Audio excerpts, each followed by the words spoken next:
लोग लेंस के बारे में पढ़ेंगे कि लेंस क्या चीज है।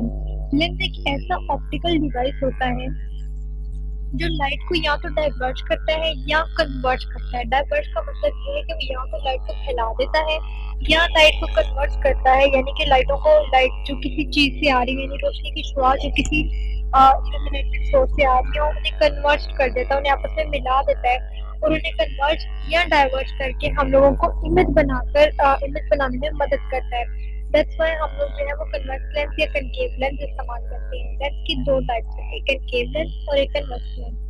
अब इनकी भी मजीद टाइप्स हैं, जैसे कि ये कन्वेक्स लेंस ऐसा लेंस होता है जो कॉर्नर से जरा थोड़ा सा बारीक होता है और दरमियान से थिक होता है, इसे हम लोग कहते हैं कि ये कन्वेक्स लेंस है। कन्वेक्स लेंस तीन किस्म के होते हैं। अगर तो कन्वेक्स लेंस इस तरह से होगा ना कि दरमियान से बिल्कुल ही कटा हुआ हो, तो हम इसे प्लेनो कन्वेक्स लेंस कहते हैं। और अगर बहुत ज्यादा थिकनेस हो इस तरीके की, तो हम इसे डबल कन्वेक्स लेंस कहते हैं। और अगर इस तरह से हो, यानी कि थिकनेस बहुत कम हो, माइन्यूट सी हो इस तरीके की, तो फिर हम इसे सिंगल कन्वेक्स लेंस कह देते हैं। इसी तरह से अगर इसकी शेप कुछ इस तरीके की हो, तो इसे कन्वेनो कन्वेक्स लेंस कहा जाता है। इसी तरह से ये जो चीज है ये कनकेव है, ये कनकेव लेंस है। कनकेव लेंस में जो होता है, इसकी जो साइड होती है वो बहुत ज्यादा थिक होती है, मोटी होती है, और दरमियान से बहुत ही पतला होता है, थिक होता है। और ये वाला जो हिस्सा होता है जिसमें ये कटा हुआ होता है साइड से, इसे प्लेनो कनकेव लेंस कहते हैं। और इस तरह से जो पार्ट होता है इसे डबल कनकेव लेंस कहते हैं। और इस वाले लेंस को, जिस तरह का लेंस इस्तेमाल किया जाता है, इसे कन्वेक्सो कनकेव लेंस कहते हैं। तो ये लेंस है कि किस तरीके से काम करती है। ये लेंस की दो टाइप है, ये कनकेव लेंस है और ये कन्वेक्स लेंस है। और मजीद इनकी भी टाइप है तीन तीन की, किस किस किस्म के होते हैं। पहले तो सवाल ये पैदा होता है कि हम इन लेंसेज को इस्तेमाल ही क्यों करते हैं। हम इन लेंसेज को मुख्तलिफ ऑप्टिकल इंस्ट्रूमेंट में इस्तेमाल करते हैं, यानी कि ऐसे इंस्ट्रूमेंट में जिन्हें हम बाजारी आंख से ना देख सकते हो या हमें आंख से देखने में थोड़ी सी दुश्वारी महसूस होती हो, डिफिकल्टी महसूस होती हो, तो हम लोग क्या करते हैं, हम उन इंस्ट्रूमेंट के अंदर जैसे कि आपकी ग्लासेस वगैरह हैं, आपकी माइक्रोस्कोप वगैरह होती हैं, उनके अंदर आपकी कनकेव और कन्वेक्स लेंसेज इस्तेमाल करते हैं अपने रिक्वायरमेंट के मुताबिक। ये जो लेंसेज होते हैं ये रोशनी को इस तरह से फोकस करते हैं कि या तो वो डाइवर्ज कर जाए, यानी कि यहाँ से ये डाइवर्ज करते हैं या कन्वर्ज करते हैं और इमेज बनाते हैं। तो वो इमेज जो है वो आपको हेल्प आउट करता है किसी भी चीज को देखने के लिए। तो इसलिए हम लोग जो है ये कन्वेक्स या कनकेव लेंसेज को इस्तेमाल करते हैं।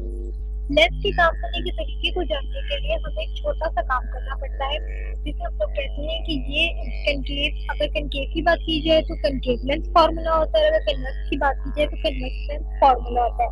यानी इनका एक अपना अपना फार्मूला होता है कि जिससे हम इनके काम करने को समझ सकते हैं कि किस तरीके से काम करते हैं।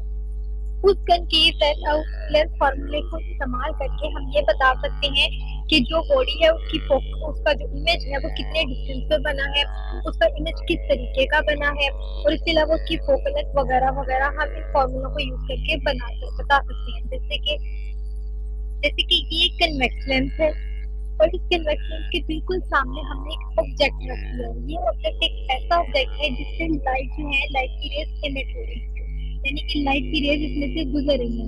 लाइट की रेज जब इससे पास होती है तो ये रिफ्लेक्ट हो जाती है। तो जो लेंस है उसमें और मिरर में ये तो डिफरेंस है कि मिरर जो है वो लाइट की रेज को रिफ्लेक्ट कर देता है, यानी कि रिफ्लेक्ट कर देता है, और जो लेंस है वो रिफ्रैक्ट कर देता है, यानी अपने अंदर से पास होने देता है। जब लाइट की रेज इस ऑब्जेक्ट की पॉइंट ए से इसके अंदर से गुजरती है तो वो यहाँ से इसकी फोकल लेंथ एफ से होती हुई पॉइंट ए डैश पे चली जाती है, और दूसरी रे इसके ऑप्टिकल सेंटर से, लेंस का जो सेंटर होता है इसे ऑप्टिकल सेंटर बोलते हैं।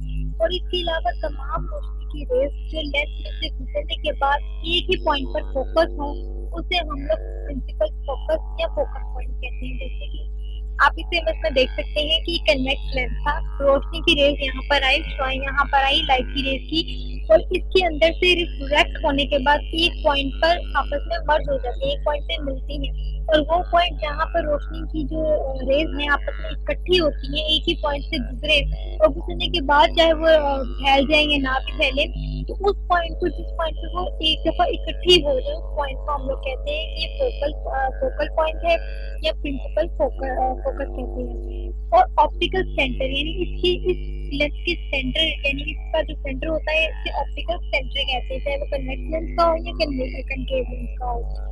और ऑप्टिकल सेंटर से प्रिंसिपल फोकस या फोकल पॉइंट तक का जो फासला होता है, जो लेंथ होती है, उसे हम लोग फोकल लेंथ बोलते हैं। तो आगे इतना काम शुरू करते हैं कि हमारी जो रोशनी की रे है वो पॉइंट ए से आई और प्रिंसिपल फोकस से होती हुई ए डैश पे पहुंच गई। दूसरी रे आई और वो सेंटर से गुजरती हुई एक पॉइंट पर मिली और वहां जाके उन्होंने इस ऑब्जेक्ट ए बी का इमेज बना दिया जो कि बी डैश ए डैश है।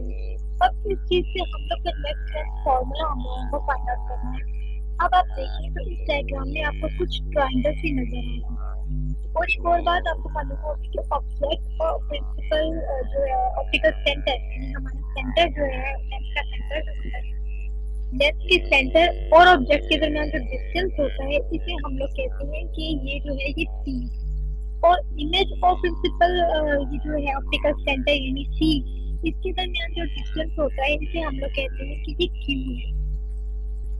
इस तरीके से ये पी हो जाता है और ये हमारा क्यू निकल जाता है। अब अगर आप गौर करें तो आपको इस पूरी की पूरी डायग्राम में कुछ ट्रायंगल नजर आ रहे हैं। एक ट्रायंगल तो हमारे पास ये आती है जैसे यहाँ पे लिख देना चाहिए, ये ट्रायंगल हमारे पास ए बी और सी है। और इसके अलावा दूसरी ट्रायंगल हमारे पास जो है वो ये भी बन रही है जिससे ए बी एफ कह देना चाहिए। दूसरी ट्रायंगल जो है वो हमारी ए डैश बी डैश और एफ है। इसके अलावा एक ट्रायंगल हमारी ये आती है जो कि एफ, इसे यहाँ पे एक देना चाहिए, ये सी बी और एफ है। और हमारी जो चौथी ट्रायंगल है वो ये वाली ट्रायंगल है जो कि जिसे मैं ब्लू से रिप्रेजेंट कर रही हूँ जो कि सी डी डैश और ए डैश है। ये कंप्लीट ट्रायंगल हमारी फोर्थ वन ट्रायंगल है। यानी कि इस पूरी की पूरी डायग्राम में हमें चार ट्रायंगल्स नजर आ रहे हैं, ये बी डैश सी और ए डैश है। ये एक कंप्लीट जो है वो हमारी तकरीबन चार ट्रायंगल्स हमें मिल जाती है इस डायग्राम के थ्रू। अब कि हम सबसे पहले दो ट्रायंगल को कंसीडर करते हैं, एक ये ट्रायंगल सबसे बड़ी है और एक ये ट्रायंगल सबसे बड़ी है। क्यों ना हम इससे कहते हैं कि ये ट्रायंगल नंबर 1 है और ये जो ट्रायंगल नंबर है ये 4 है। अगर मैं ये कहूँ कि मैं ट्रायंगल 1 में और ट्रायंगल 4 में कंपैरिजन करूँ तो मुझे इस तरह से करना चाहिए कि ट्रायंगल ए बी सी को मैं कंपैरिजन करने लगी इसका बी डैश सी और ए डैश से। आपको मालूम है कि आपने थ्योरम पढ़े थे, उन थ्योरम्स में ये था कि अगर आप किसी दो ट्रायंगल के दरमियान कंपैरिजन करें या उनके दरमियान रिलेशनशिप निकालना चाहें तो आप इस तरह से करते हैं कि आप उसकी परपेंडिकुलर को अगर आपस में डिवाइड कर देंगे, परपेंडिकुलर की जो रेशो होती है दो ट्रायंगल की वो बराबर होती है उनकी बेस के रेशो के। यानी कि मैं ये कहूँ कि ये मेरे पास एक ट्रायंगल है, जैसे कि आप इस तरह से देख सकते हैं एक ट्रायंगल हमारे पास तरीके से ये बी डैश और ये सी। एक ट्रायंगल हमारे पास ये है जिसमें ये चीज हमारी जो है ये परपेंडिकुलर है और ये जो चीज है हमारी ये चीज हमारी के साथ होती है। सिमिलरली जो ट्रायंगल 1 है उसमें इस तरह से है कि ए और ये वाला जो है ये यहाँ पर आके सी एंगल बन जाता है सी वाली पॉइंट पे। तो ये वाली चीज है बेस है, यानी इससे सीधा और इसमें उल्टा है, इससे कोई फर्क नहीं पड़ता, बस हम इन दोनों के परपेंडिकुलर और बेसिस की रेशो देखना चाह रहे हैं। अगर मैं ये कहूँ कि मैं ए डैश और बी डैश पे में ए बी को डिवाइड कर दूँ, यानी कि मैं बस इस तरह लिखूँ कि A B divided by A dash B dash, यानी कि ऑब्जेक्ट की लेंथ है उसकी जो परपेंडिकुलर है इस ट्रायंगल में ये जो चीज है ए बी ये ऑब्जेक्ट की लेंथ ही होगी ना। ऑब्जेक्ट की लेंथ को अगर मैं डिवाइड कर दूं इमेज की लेंथ से तो ये बराबर आ जाएगा जो हमारे ऑब्जेक्ट की लेंथ है, ऑब्जेक्ट का जो बेस है यानी कि B C divided by B dash C dash, इसे हम इक्वेशन ए मार्क कर लेते हैं। इसी तरह अब हम ये जो छोटी वाली ट्रायंगल है हमारी जो कि एक ट्रायंगल है ये वाली जो कि है ए डैश बी डैश और यहाँ पे प्रिंसिपल फोकस का पॉइंट था एफ, ये फिर हम मार्क कर देते हैं कि ये हमारी चीज है और ये 2 है ये 2 है और ये वाली जो चीज है ये हमारी 3 कर रही है, तो ये 2 और ये 3। अब हम लोग अपनी छोटी छोटी ट्रायंगल के दरमियान देखना चाह रहे हैं कि उनके दरमियान अगर हम लोग रिलेशनशिप निकालना चाहिए तो किस तरह से निकाल सकते हैं। लेट्स से कि मैं इस तरह से इसको बनाती हूँ, दिखाऊंगी कि ये हमारा पॉइंट सी है और यहाँ पर हमको सी के ऊपर डी और डी से एफ, यानी ये हमारा डी है और ये हमारा एफ है। ये हमारी चीज जो है ये परपेंडिकुलर है इस केस में, और ये वाली जो चीज है ये बेस है, इस चीज को बेस कह देते हैं। और यहाँ पर हमारा जो है वो एंगल थीटा फॉर्म हो रहा है। इसी तरह जब मैं दूसरी ट्राइंगल देखती हूँ, ट्राइंगल नंबर 3, तो उसमें यहाँ पे ए डैश, बी डैश और एफ है। उसे इस तरह से कर देना चाहिए कि ये ए डैश, बी डैश और ये वाला पॉइंट आपका जो है ये एफ है, इस तरीके से। तो ये चीज हमारी यहाँ पर भी परपेंडिकुलर है और ये चीज हमारी वैसे ही रही, इसे देख सकते हैं। अब अगर यहाँ पर भी हम लोग वही मेथड यूज करें जो हम लोगों ने पीछे किया था, जैसे कि हमारा थ्योरम हमें बताता है कि अगर हम लोग ये कभी भी ट्राइंगल DCF का रिलेशनशिप फाइंड आउट करना चाहें विद ट्राइंगल B डैश और ट्राइंगल B डैश F और A डैश के दरमियान, तो हमें यूँ करना चाहिए कि जो हमारे ट्राइंगल है, ये ट्राइंगल हमारी जो 3 है, 2 3 वाली 2 और ये वाली 3, तो अगर मैं ये कहूँ कि सी डी को मैं डिवाइड कर दूँ, यानी कि इसकी परपेंडिकुलर को इसके परपेंडिकुलर से डिवाइड कर दूँ, तो मुझे ये कहना चाहिए कि ये जो परपेंडिकुलर की रेशियोज है कि बेसिस के रेशियो के बराबर होगी, यानी कि C F equal to F into A dash, इस तरीके से। अब अगर हम थोड़ा सा गौर करें डायग्राम पे, तो आप देख सकते हैं कि जो हमारा ए बी है क्या ये approximately equal to D C नहीं है, यानी कि सी बी की जो लेंथ है वो बिल्कुल इक्वल है डी सी के। इस तरीके से ये हमारा सी बी ऑब्जेक्ट था, और लेंथ के अंदर जो पॉइंट है सी से डी तक, जो ऑप्टिकल सेंटर से पॉइंट डी तक, तो ये बिल्कुल ही इक्वल है। तो क्या मैं कह सकती हूँ कि जो सी डी है, यहाँ पर इस सिचुएशन में मैं अगर सी डी को approximately equal to A B लिख लूँ तो इसमें कोई हर्ज नहीं पड़ता। अगर मैं ये लिख लेती हूँ तो देखते हैं हमारे पास क्या रिलेशनशिप बनेगा। तो चलें इस चीज को मैं यहाँ पर लिख लेती हूँ इक्वेशन ए डैश, तो यहाँ पर मेरे पास आ जाएगा A B divided by A dash B dash equals to C F divided by F into A dash. अब सवाल ये पैदा होता है कि मैंने इस तरीके से किया ही क्यों, इक्वेशन बी कह देते हैं। आपको मालूम है कि मैथ में हम लोग अक्सर फिजिक्स और मैथ में जो है वो आसान ही पैदा करने के लिए सवालों को एक तरीके से सोल्व करते हैं कि हमें कम से कम कॉम्प्लिकेशन को देखना पड़े। जैसे कि आप किसी क्वेश्चन में देखें तो मेरे पास A B divide by A dash B dash है, और ये बिल्कुल इसी क्वेश्चन के बराबर नहीं, यानी कि मैं कह सकती हूँ कि ये जो इक्वेशन ए है इसकी लेफ्ट हैंड साइड मेरी इक्वेशन बी की लेफ्ट हैंड साइड से इक्वल है। अगर ये बात है तो मुझे कहते हैं कि अगर कोई इक्वेशन की लेफ्ट हैंड साइड इक्वल है, इसका मतलब ये है कि इनकी जो राइट हैंड साइड है वो भी आपस में इक्वल होनी चाहिए। तो इसकी जो राइट हैंड साइड है वो बी सी डिवाइड बाय सी आ जाता है। इसी वजह से मैंने इसको आसानी के लिए जो है सी डी को इक्वल टू सी डी को तकरीबन अप्रोक्सीमेटली ए बी के इक्वल समझो। अब हमारा काम बहुत ज़्यादा आसान है। सी एफ यानी कि सी और एफ के दरमियान जो फासला है अगर मैं वो देखूँ, ये हमारा सी और ये हमारा यानी ऑप्टिकल सेंटर के प्रिंसिपल फोकस के दरमियान जो लेंथ है इसे हम लोग फोकल लेंथ कहते हैं। तो मैं यहाँ पर लिख दूँ कि सी एफ की जगह फोकल लेंथ, उसके बाद ये जो बी और सी है ये हमारा पी है, यानी ऑब्जेक्ट और जो ऑप्टिकल सेंटर है उसके दरमियान जो डिस्टेंस होता है उसको हम लोग पी कहते हैं। इसी तरह सी और बी डैश यानी इमेज के दरमियान जो डिस्टेंस है उसे क्यू कहते हैं। तो अगर मैं यहाँ पर ये लिख लूँ कि बी सी जो है वो हमारा पी है और बी डैश सी हमारा क्यू है, तो इन चीजों के बारे में तो हमें मालूम है, लेकिन ये जो एफ इंटू ए डैश है जो कि आप इस डायग्राम से देख सकते हैं, एफ इंटू ए डैश कितना डिस्टेंस है उसके बारे में हमें नहीं मालूम कि ये कौन सा डिस्टेंस है। बस अब ये चीज हमें मालूम करनी है कि ये चीज क्या है, हमें इसके बारे में भी मालूम चल गया। अब हमें F into A dash find out करना है और यहाँ पे हमें सी डिवाइडेड बाय क्यू के बारे में मालूम। तो आप ये देखिए कि अब मुझे ये मालूम करना है ये क्यू और ये जो एफ इंटू ए डैश के दरमियान यानी एफ से लेके ए डैश के दरमियान कितना डिस्टेंस है। और ये जो बीसी का मतलब था ना, बीसी का मतलब यही था, जो हम लोग ने की जगह बी लिखना है, इसका मतलब यही है कि बी और सी के दरमियान डिस्टेंस यानी बी से लेकर सी तक 10 बाय हम लोगों ने उसी इक्वेशन में बी सी की जगह पी पुट कर दिया। अब मतलब हमारे लिए ये है कि हमें ये मालूम करना है कि एफ इंटू ए डैश क्या डिस्टेंस है। अगर आप देख लें, अगर ये चीज है सी बी में से मुझे मालूम करना हो एफ ए डैश मालूम करना हो, तो मैं क्या करूँगी, मैं सी बी में से सी एफ अगर निकाल दो, जैसे कि आपको समझाने के लिए मैं इस तरह से यहाँ पर बता सकती हूँ कि ये हमारा ऑप्टिकल सेंटर जो सी से थोड़ा सा आगे यहाँ पर हमारे पास एफ है और एफ से आगे इस तरह से हमारे पास सी इंटू ए डैश है, इस तरीके से। और यहाँ से लेके यहाँ तक का जो डिस्टेंस है इनके ऑप्टिकल सेंटर से लेके इमेज तक का वो क्यू है। अब मुझे ये तो मालूम है कि इन दोनों के जो दरमियान का डिस्टेंस है वो एफ है, मुझे मालूम ये करना है तो मैं यूँ कर सकती हूँ ना कि मैं क्यू में से अगर माइनस कर दूँ एफ तो मेरे पास ये वाला डिस्टेंस आ जाएगा जो एफ इंटू ए डैश के बराबर है। लेट्स सपोज कि समझ लीजिए ये आपके पास 10 रुपए है और ये आपके पास 4 रुपए है। आपको अगर बाकी रुपए मालूम करना हो कि कितने बचते हैं तो आप 10 में से 4 माइनस करेंगे जो कि 6 आ जाएगा।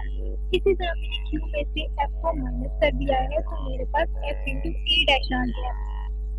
इसका मतलब है कि एफ इंटू ए डैश यानी एफ से लेके ए डैश तक के पासे में से क्यू माइनस एफ पुट कर सकती हूँ। अगर मैं यहाँ पे पुट कर दूँ क्यू माइनस एफ तो मेरे पास फॉर्मूला बहुत ही आसान बन जाता है। अब अगर मैं इसकी क्रॉस मल्टीप्लिकेशन करूँ यानी कि इससे मल्टीप्लाई करूँ और इससे मल्टीप्लाई करूँ तो मेरे पास पी क्यू आ जाएगा is equal to P into Q minus F आ जाएगा। तो यहाँ पे P Q minus P F और यहाँ पे पी क्यू। और आपको ये भी मालूम है कि मैथ में जो काम हम एक साइड पे करते हैं वही काम हमें पूरी कोई साइड पे करना पड़ता है। अब पी क्यू हमें तो मालूम है ये जो ऑब्जेक्ट का डिस्टेंस बढ़ता जा रहा है हमें तो जो लेंथ फॉर्मूला है वो एक ही डिजिट की फॉर्म चाहिए। इसमें हमारे से पता चल रहा फोकल लेंथ क्या है, इमेज क्या है और जो हमारा ऑब्जेक्ट है वो क्या है।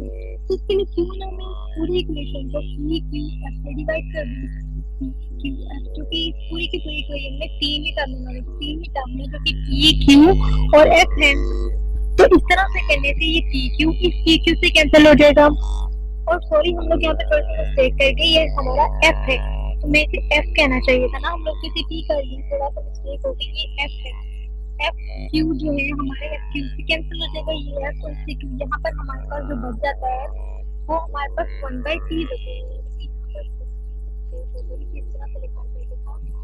यहाँ पर सी क्यू एफ, एक एफ कैंसिल और एक क्यू, यहाँ पर सिर्फ सी बच जाता है। यहाँ से पी क्यू सी क्यू से कैंसिल और सी एफ सी एफ से कैंसिल। तो अब यहाँ पर हमारे पास 1/t equal to 1/f minus 1/q बचता है। अगर मैं इस 1/t माइनस 1/q को यहाँ ले जाऊँ तो मेरे पास जो पूरा का पूरा फॉर्मूला है वो प्लस की फॉर्म में आ जाता है 1/f equal to 1/t plus 1/q। तो ये जो चीज है ये हमें कन्वेक्स लेंथ फॉर्मूला देती है। इसके थ्रू हम जो है वो फाइंड आउट कर सकते हैं फोकल लेंथ के बारे में भी। अगर हमें इमेज के गिवन है लेंथ वगैरह तो हम लोग ऑब्जेक्ट की लेंथ बता सकते हैं, हम ऑब्जेक्ट का डिस्टेंस बता सकते हैं, हम इमेज के डिस्टेंस बता सकते हैं, हम फोकल लेंथ बता सकते हैं। यानी इन तीनों टर्म में से अगर हमारे पास एक भी ना हो तो हम आसानी से मालूम कर सकते हैं। यही तो फायदा है हमें नेक्स्ट फॉर्मूला निकालने का कि उससे हमें ऑब्जेक्ट की इमेज की जो डिस्टेंस है वो भी निकाल सकते हैं और उनकी फोकल लेंथ के बारे में भी बता सकते हैं। सेम इसी वाला फॉर्मूला जो है हम लोग कंकेव लेंथ में भी इस्तेमाल करते हैं। कंकेव लेंथ में भी बिल्कुल यही फॉर्मूला इस्तेमाल होता है। फर्क सिर्फ ये है कि जब कंकेव लेंथ रखा जाए तो ऑब्जेक्ट की जो लाइट यहाँ पर आके पॉइंट सी पर पड़ती है वो यहाँ पर पड़ने के साथ ही फैल जाती है, यानी कि डाइवर्ट हो जाती है, विपरीत डायरेक्शन में फैल जाती है। जिसकी वजह से हमें इसी ऑपोजिट डायरेक्शन में इस लाइन को एक्सटेंड करना पड़ता है, एक लाइन को, और इस लाइन के साथ यानी कि OC के साथ यहाँ पर आके जिस पॉइंट पर वो लाइन मैच कर जाए हमें वहाँ पर इमेज मिल जाता है। और कंकेव के केस में हमेशा हमारे पास वर्चुअल इमेज मिलता है, जिसकी वजह से इसके फॉर्मूले में बस थोड़ी सी चेंजिंग करते हैं। वो ये है कि इसके फॉर्मूले में क्यू के साथ माइनस साइन आता है। बस ये चीज है दोनों के फॉर्मूले में डिफरेंस में कि कंकेव की सूरत में हर हाल में जो है वर्चुअल इमेज बनेगा और उसकी रीजन ये है कि इससे लाइट जब पास होती है तो वो फैल जाती है और फैलने की वजह से हमें लाइट को पीछे की तरफ एक्सटेंड करना पड़ता है। तो यहाँ पर जो इमेज बनता है यहाँ पर आकर वो वर्चुअल इमेज होता है।